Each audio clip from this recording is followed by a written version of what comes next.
Hi friends, Yashika tarot വീഡിയോയിലേക്ക് സ്വാഗതം. നമ്മളിന്ന് നോക്കാൻ പോകുന്നത് നിങ്ങളുടെ ലവ് ലൈഫിലേക്ക് അടുത്തതായിട്ട് എന്താണ് വരുന്നതെന്നാണ്. അതിന് നമുക്ക് കിട്ടിയിരിക്കുന്നത് seven of swords, 4 of cups, king of cups, the hierophant ആണ്. അപ്പം നമുക്ക് എന്താണ് ഇതിൻ്റെ മീനിങ് എന്ന് നോക്കിയാലോ. 7 ഓഫ് സോർട്സ് പറയുന്നു, അടുത്തിടെ ഒരാളുടെ ഭാഗത്ത് നിന്നും രഹസ്യമായോ തുറന്നു പറയാതെയോ നടക്കുന്ന കാര്യങ്ങളുണ്ടാകാം. ഇതിൽ ഒരാൾക്ക് തൻ്റെ യഥാർത്ഥ വികാരങ്ങൾ മറച്ചു വയ്ക്കുന്നതോ വ്യക്തമായി സംസാരിക്കാത്തതോ ഉൾപ്പെടാം. 4 ഓഫ് കപ്സ് എന്താണ് പറയുന്നത് വെച്ചാൽ, ഈ ഘട്ടത്തിൽ നിങ്ങൾക്ക് ലഭിക്കുന്ന ചില പ്രണയാവസരങ്ങൾക്കോ ബന്ധത്തിലെ സംഭവങ്ങൾക്കോ നിങ്ങളുടെ മനസ്സിൽ വലിയ ഉത്സാഹം തോന്നില്ല.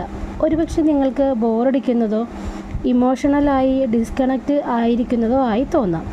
കിങ് ഓഫ് കപ്സ് പറയുന്നു, എന്നാൽ ഉടൻ തന്നെ ഒരു വ്യക്തി, വളരെ ഇമോഷണലി മെച്ചുറായ വ്യക്തി നിങ്ങളുടെ ജീവിതത്തിൽ പ്രാധാന്യം നേടും. അദ്ദേഹം വികാരപരമായി ബാലൻസ്ഡ്, കരുണയുള്ള എന്നാൽ നിയന്ത്രിതമായ രീതിയിൽ സ്നേഹം പ്രകടിപ്പിക്കുന്ന ആളായിരിക്കും. അടുത്തതായിട്ട് നമുക്ക് കിട്ടിയിരിക്കുന്നത് ഹെറഫൻ്റ് ആണ്. ഹെറഫൻ്റ് പറയുന്നു, ഈ ബന്ധം പരമ്പരാഗത രീതിയിലേക്കോ കമ്മിറ്റ്മെൻറ്റിലേക്കോ വിവാഹ ചിന്തകളിലേക്കോ നീങ്ങാൻ സാധ്യതയുണ്ട്.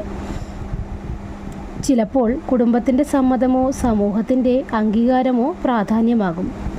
അതായത് ഇതിൻ്റെ ഒരു ടോട്ടലായിട്ട് പറയുകയാണെങ്കിൽ, ഒരു സംഗ്രഹം എന്ന രീതിയിൽ പറയുന്നത്, തുടക്കത്തിൽ കുറച്ച് ദുരൂഹതയോ ഡിസ്റ്റൻസ് ഉണ്ടെങ്കിലും ഒടുവിൽ ഒരാളുടെ ഭാഗത്ത് നിന്ന് serious, stable, traditional love offer ലഭിക്കാനാണ് സാധ്യത.